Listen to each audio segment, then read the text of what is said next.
Dengan saya di Zainal Abidin di Semesta Hijau, Sobat Volunteer dan Sobat Semesta Hijau. Kita ini berada di kegiatan pelatihan pendampingan ketahanan pangan agroforestry di Kabupaten. Saya bersama dengan Pak Jumbi. Nanti kita kenalan dengan beliau. Beliau profesinya apa, terus pengalamannya. Kita banyak sekali pengalaman dari Pak Sudi. Oke, Pak Sudi. Perkenalkan, nama saya Muhammad Sudi, asal dari Desa Indah dan Kabupaten Raya. Untuk kegiatan atau aktivitas di lapangan sebagai petani dan sekaligus sebagai ketua kelompok petani di desa kami. Dan fokus kami dalam kegiatan di kelompok ini karena memang sesuai dengan kondisi lokasi ekosistem gambut, kami selama ini dalam saya untuk atau pertanian tanpa dibakar. Nah, sebelum lanjut nih Pak Zubdi, itu kelompok tani itu terbentuk dari tahun berapa? Kalau registrasi mulai tahun 2010 ya. Cuma actionnya karena memang karena berkaitan dengan itu banyak tantangan, namun walaupun dalam kondisi demikian saya dan kami semua optimis karena ini tujuannya baik dalam rangka pada masa ini amanah sang global sangat meningkat, tentunya itu dipengaruhi oleh dalam ekosistem. Masih itu kan dari 2010 ya. Jumlah kelompok tani sendiri berapa orang yang tergabung saat waktu awal menginisiasi terbentuknya itu? Waktu awal sampai akhir tidak ada semacam satu perubahan, namun eksistensi di lapangan itu karena kita masyarakat di pedesaan,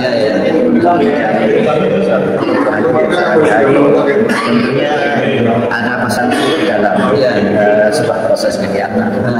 Berapa orang jumlahnya? Kalau jumlahnya 20 orang ya.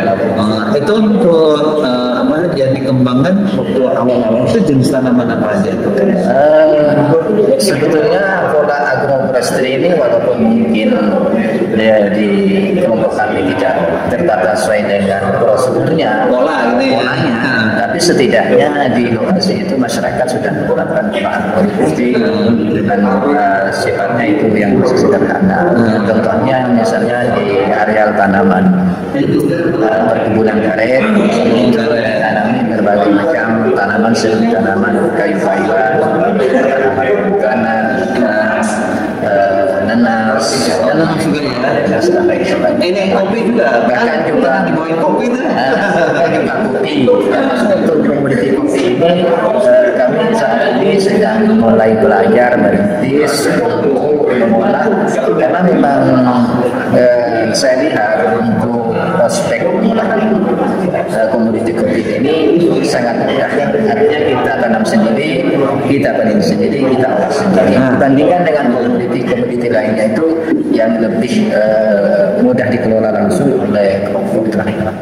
Waktu awal-awal itu Pak nanam kopi kayak itu bibit yang didapatkan dari bantuan atau memang inisiatif apa namanya kelompok tani untuk membuat pembibitan sendiri? Kalau kopi ini karena memang sudah kemungkinan lah sejak saya lahir, tentunya masyarakat itu dari dulu sudah banyak memelihara atau menanam tanaman kopi, sehingga ya mungkin sekitar setengah abad lebih sudah ada di situ ya. Kopi itu kopi robusta. Daerah mana?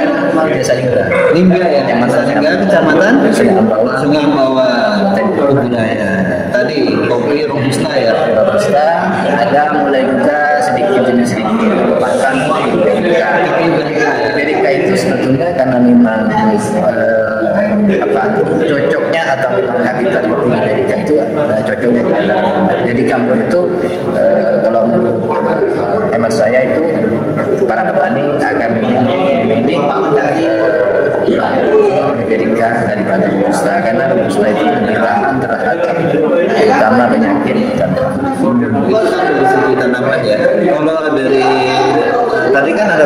Terus apa lagi? Karet. Terus untuk nanas. Terus yang lain apa lagi? Dan yang lain kayak ternak. Oh, kambing gitu. Itu dari 20 anggota kelompok itu apakah semua memiliki lahan atau mereka hanya menggarap lahan gitu? Pada prinsipnya kalau Kalimantan Barat ini secara umum masyarakat itu minimal dibilang punya lahan itu satu kakak itu minimal 1 hektar. Artinya pada umumnya masyarakat itu satu kakak sudah dipastikan punya lahan 1 hektar. Maka kalau yang katakanlah yang status sosialnya itu lebih tinggi, ada yang punya puluhan hektar. Oh gitu ya. Karena kalau wilayahnya luas. Iya. Nah, itu kan dari si lahan ya. Artinya kalau hanya 20 berarti 20 hektar ya, seluruh anggota kelompok yang ditangani ya. Nah, kayaknya kita agak lebih dekat Pak. Ya, biar agak ini ya. Lebih kelihatan. Nah, dari tadi jumlah kalau kelompok 20 hektar ya.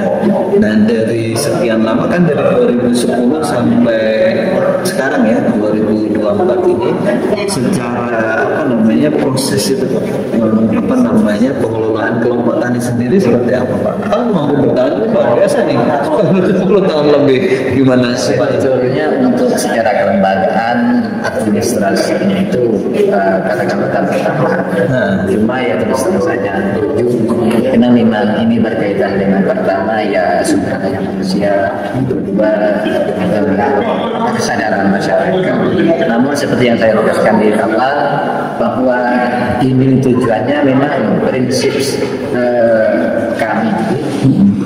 Pertama karena memang daerah kita daerah budaya secara umum itu lahan gambut daripada terbakar katakanlah percuma lebih baik kita tanami dengan komuniti yang cocok dan terutama tanah gambut. Jadi kalau untuk kelembagaan ya jujur saya katakan dan saya terangkan melalui perbincangan di cerita ya mengalami berbagai macam hal ya karena memang kami berangkat dari swadaya ya walaupun mungkin sedikit adalah katakanlah stimulan dari pemerintah namun semuanya itu bukan suatu hal yang bisa menjamin semuanya yang tidak bisa semuanya bisa mengatasi namun hal itu tentunya menjadi suatu pemicu yang bisa memberikan motivasi dan pengembangan. Artinya ini ya kelompok tani ya dari 20 orang itu nggak semua terus berkelanjutan ya tapi sebagian besar masih terus berjalan. Nah kaitan dengan ini kan tentunya dari secara kelembagaan atau administrasi segala macam. Nah untuk aktivitas sendiri apakah ada misalnya pertemuan rutin kemudian ngobrol apa kendala gitu sering kalau pertemuan rutin ini kadang dikondisikan sesuai dengan permasalahannya. Oh ada masalah kondisional dan mungkin ada semacam tapi setidaknya secara komunikasi walaupun tidak tetap ada ya apalagi ketua ya tapi memang motivasinya yaitu pertama menjauhkan lahan karena memang secara kondisi dan permasalahan kebakaran ya. Dan itu menurut analisa sederhana saya dan pengamatan di lapangan dikarenakan karena luasnya lahan yang luas agak sehingga tidak terjaga baik kontrolnya ditanami tanaman yang produktif justru itu akan menambah perhatian terhadap Nah dari tadi artinya ini masyarakat yang tadi sebagian ada yang terus meskipun ada juga yang mungkin sekarang mulai nanti kapan lagi mulai gitu ya terus kemudian dari aktivitas pertemuan nah kalau dari ini Pak Zudi dari latar belakang, apakah dari 20 orang atau mungkin ada kelompok petani lain yang tergabung itu dalam satu budaya yang sama atau beda-beda yang dikelola oleh Pak Sudi sendiri? Sebetulnya kalau dari sosial budayanya karena kan ini di komunitas orang juga. Oh iya. Artinya secara umum dan boleh dikatakan 99,9% itu Oh iya. jadi tentu kelemahan dan kekurangan dari masing-masing unsur suku dan budaya itu pasti ada. Artinya kalau misalkan ya satu komunitas yang sama, ya interaksinya sudah ya mudah lah gitu ya. Artinya untuk manage itu nggak terlalu susah. Nah itu kalau dari sisi ini, sosial budaya. Nah dari sekian tahun dari 2010 sampai sekarang itu ini nggak terdokumentasi nggak Pak untuk apa namanya dari sisi ekonominya? Itu apa ya semacam dokumentasi misalnya data itu secara formal belum ada ya? Ada. Kalau ada cukup ya. Itu dengan adanya pelatihan ini justru memberikan motivasi untuk bagaimana lebih dirapikan dari sisi administrasi. Ya, terima kasih kepada para pihak terutama dari LHK yang telah memberikan ilmu sehingga ini menjadi bekal kami untuk artinya gini ya, kalau misalkan terdokumentasi itu kan cakep ya. Misalkan tahun ini nih produksi di mata kelompok tani si A, saya sudah menjual sekian, kelompok B sekian. Artinya dalam 1 tahun akan ada tuh ya data ya. Meskipun sekarang mungkin hanya gambar kira-kira ada ya. Kalau setahun produktivitas apa saja yang bisa dilakukan dengan kalau untuk komoditi diantaranya yang dominan itu memang karet. Yang kedua itu hasil pertanian karet sendiri dia panen berapa kali dalam 1 tahun? Untuk karet itu tergantung musim. Kalau itu katakanlah sehari berkali dapat. Tapi penjualannya itu tergantung kebutuhan. Kalau misalnya kebutuhan siapa nih? Ya kebutuhan keluarga. Oh gitu ya. Kebutuhan keluarga. Kalau misalnya di rumah tangga itu, ini saya tidak punya sekian kilo dijual. Jadi jual. Oh, berarti bukan karena ini ya, artinya misalkan ada pengepul nih, datang, ada enggak gitu? Enggak, karena memang kebutuhannya itu sudah ada di kampung. Oh, jadi pasar-pasarnya di dalam sendiri. Itu dari si karet. Nah kopi, kalau kopi kebanyakan sebagian dijual secara berupa atau biji kering gitu. Ya kalau untuk di kami misalnya saya kumpulkan suatu waktu diolah sendiri. Bahkan untuk saya sudah merintis saat ini dengan kopi itu yang ada ini ada kopi yang di blend atau dicampur dengan aneka rempah. Berarti khas ya? Ada punya brand? Insya Allah ada nanti. Apa kemarin namanya ya? Kalau untuk produk kopinya, namun legalitasnya misalnya kayak teh dan itu masih ada karena masih dalam dia proses. Tapi sudah pernah mendapatkan pelatihan itu untuk tadi apa namanya ya kaitan dengan pengembangan dari produk ya? Ada. Sudah pernah mengikuti di 3 kabupaten kewirausahaan pengembangan UMKM gitu ya. Jadi segala proses mulai dari bagaimana mengurus perizinan sampai mendapat level legalitas beredar ya. Nah, itu kan berarti kalau kita ini ya apa namanya mulai dari aspek lembagaan, petani, kemudian kita masuk ke ini Pak kan tadi yang disampaikan itu berapa jenis itu termasuk kopi yang sebagai komersial artinya kopi itu kan sebenarnya bukan kebutuhan artinya sehari yang kayak itu ada juga tanamannya karena memang konsepnya walaupun katakanlah dulu terbatas dari konsepsi agrobisnis pola-polanya gitu pola yang sesungguhnya di masyarakat itu sudah memang terbentuk secara alami. Ya. Artinya saya pun menanam tanaman misalnya sayuran, termasuk segala jenis kacang, timun dan lain sebagainya. Itu kan untuk katakanlah kebutuhan yang kami. Makanya di agroforestry yang kami ada semacam tanaman subsidi dan tanaman.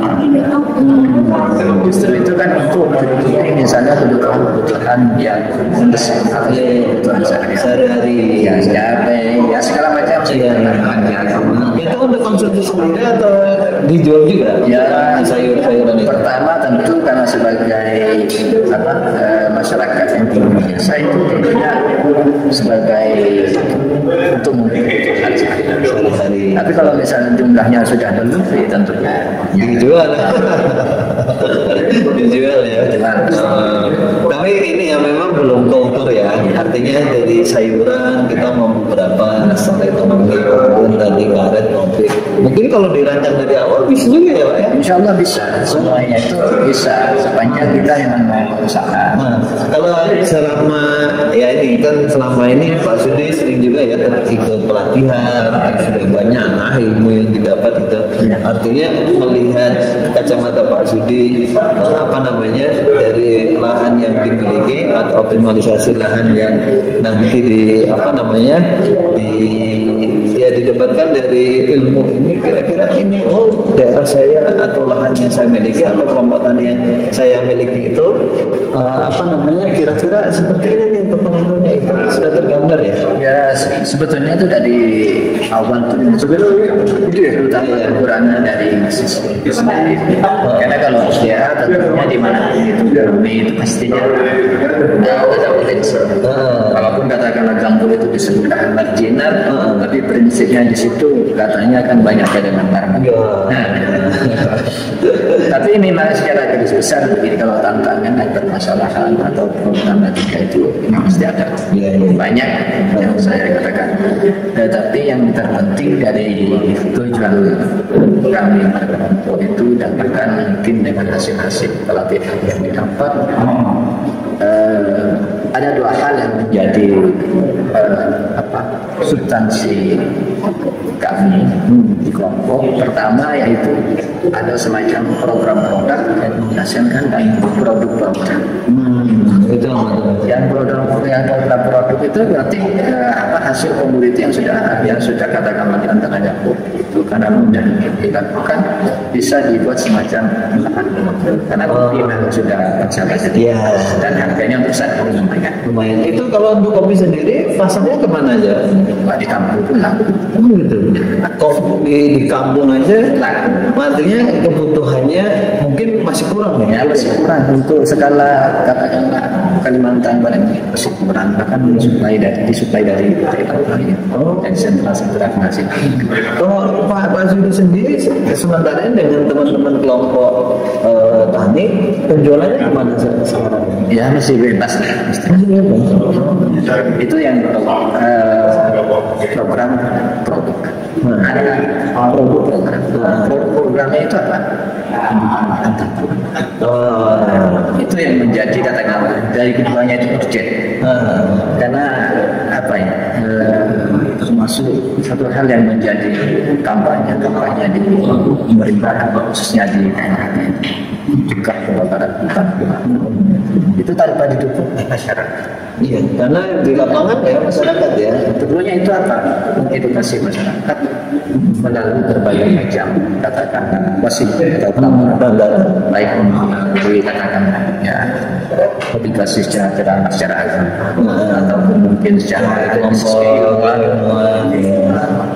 ya banyak. Yang penting kesadaran masyarakat itu muncul bagaimana terutama untuk sistem agama itu selain tadi kelestarian terjaga ekonominya masyarakat juga ini ya artinya tumbuh dari lahan yang tersedia itu karena memang melalui forum ini bisa saya sampaikan bahwa sebagian besar masyarakat itu kenapa dibakar karena itu menjadi salah satu solusi karena dengan dibakar subur padahal itu dalam jangka pendek. Iya iya benar. Dalam jangka panjang itu justru rusak.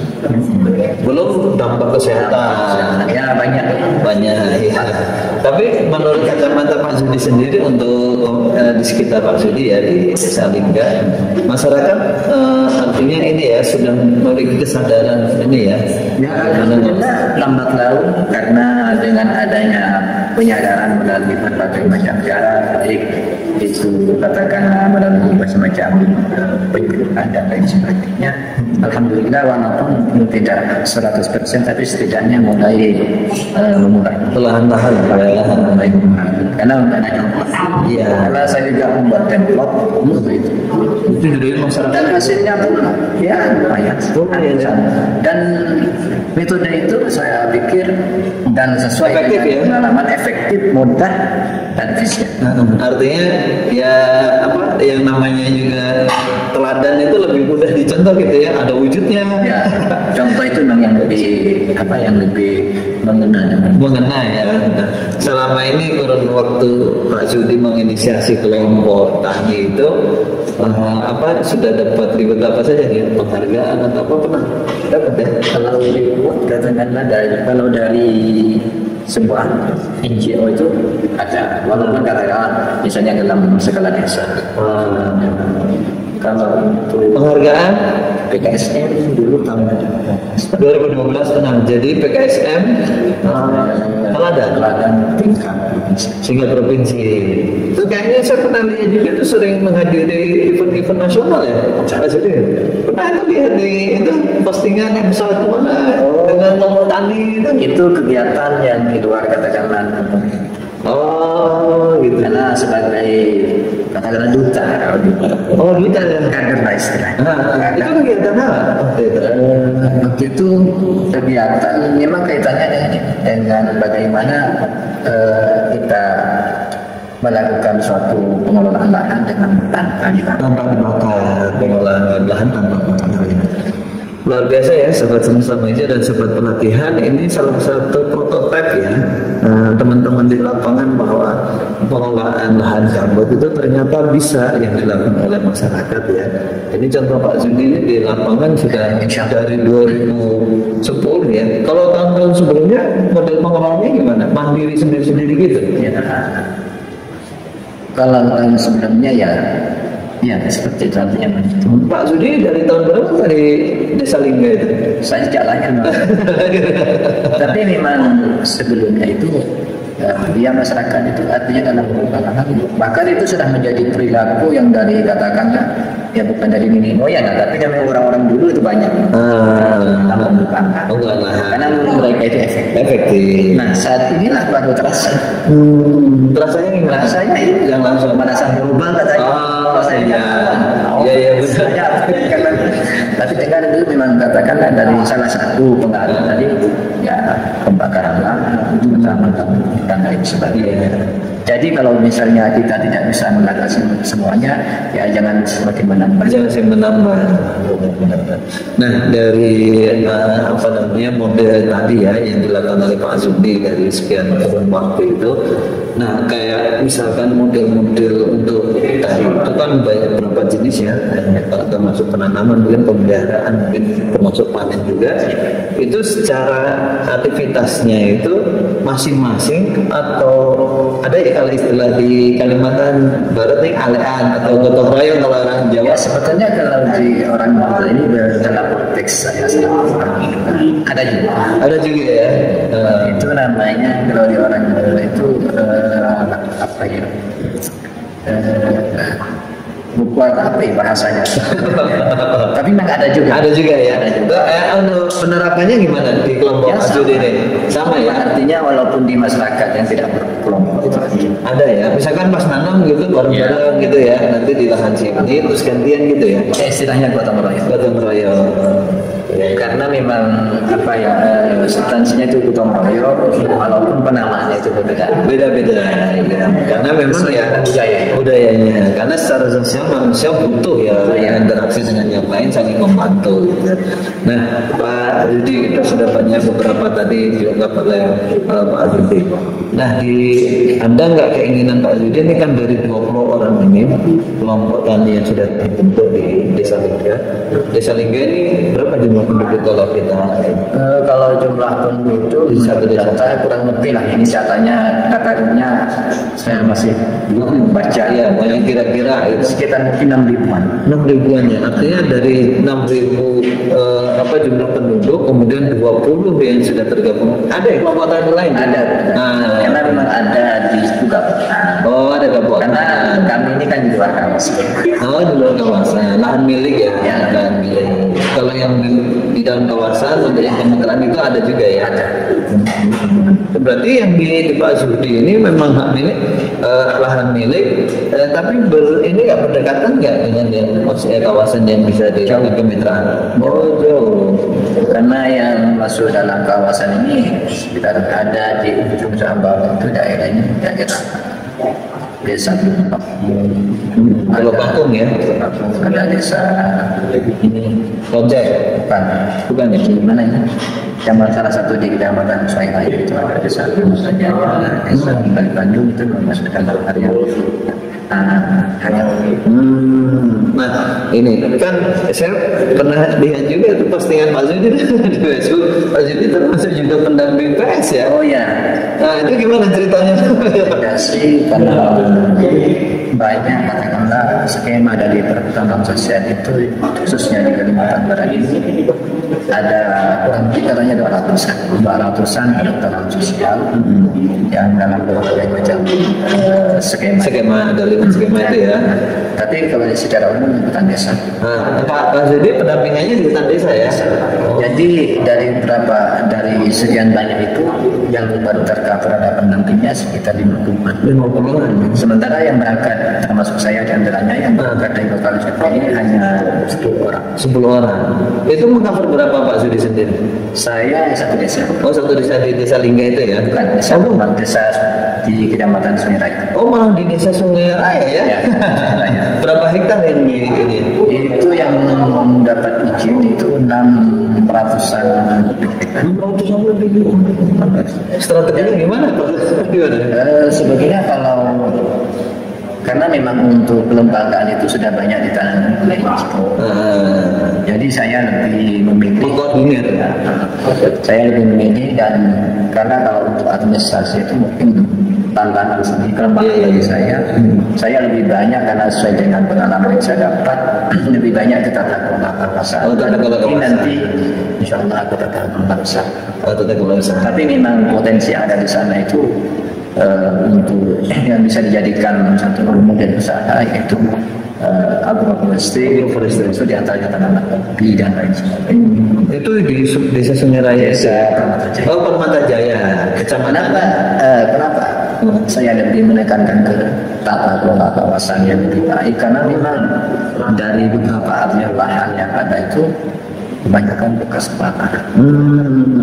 Jadi kemarin waktu kegiatan pendampingan saya studi dengan yang ada di sana dengan timnya sudah terbentuk ya koalisi ya? Sudah terbentuk menginisiasi dan mereka setuju untuk membuat semacam ya depot kecil contohan gitu ya, pengelolaan dan penggunaan lahan tanpa bakar dengan konsep dan agroforestinya ini semakin diperkaya untuk nanti diterapkan di lapangan dengan adanya pelatihan seperti ini. Jadi lebih mendekatkan ke basis ketahanan. Iya. Karena nanti di situ akan ditanami tanaman sesuai dengan prinsip agroforestry ya. Dan tentunya kesesuaian dengan tapak tanah, lokasi. Ya, karena itu ya, karena begini, kalau misalnya yang cocok tanaman jagung apa dipaksakan tanaman tadi? Iya, pastinya kan. Iya, ya kesesuaian tapak tanah ya. Pemilihan jenis ya sesuai tapak tanah, kemudian iklim, curah hujan dan seterusnya. Nah dari pengalaman, berarti ditunjuk sebagai apa tadi? Pendamping tadi. Sudah berapa lama ini? Berapa bulan? Sejak sesuai dengan saya sejak bulan Juni ya. Berarti saya bilang mungkin baru ini ya interaksi awal ya dengan teman-teman di daerah pendampingan ya. Dalam kegiatan-kegiatan berikutnya itu ada juga saya melakukan pendampingan di sana. Seperti misalnya perbanyakan tanaman kopi melalui sambungan pucuk dan stek pucuk. Ngajarin ya, kan pengalaman di sana ya. Mungkin dari kemarin kita interaksi dengan teman-teman ini bisa juga ilmu-ilmu yang didapat itu bisa diterapkan ya. Banyak informasi artinya banyak. Baik, sobat semesta Mija dan sobat pelatihan, ini luar biasa ya pengalaman Pak Sudi ini di lapangan, dan dia juga sebagai pendamping ya, pendamping perhutanan sosial dari local champion ya istilahnya ya, LC ya, dari sekian orang ditunjuk hanya 10 ya, itu satu kabupaten ya, Kubura ya. Mudah-mudahan sukses. Ada pesan-pesan Pak Sudi? Tentunya semangat tetap harus selalu optimis walaupun dengan tantangan dan permasalahan yang muncul di lapangan. Karena tentunya kita semua ingin menjadi orang yang bermanfaat bagi kehidupan umat manusia sesuai dengan prinsip ajaran Rasulullah. Mantap ya, keren. Semangat Pak Sudi. Salam lestari. Salam lestari. Mudah-mudahan kita sukses, bahagia ya, sehat terus. Bersama di kepedulian lingkungan ya, kesadaran terhadap bumi ini semakin menguat, mudah-mudahan semakin terjaga. Sehat selalu. Terima kasih Pak Sudi. Salam sehat. Assalamualaikum warahmatullahi wabarakatuh. Waalaikumsalam warahmatullahi wabarakatuh. Terima kasih.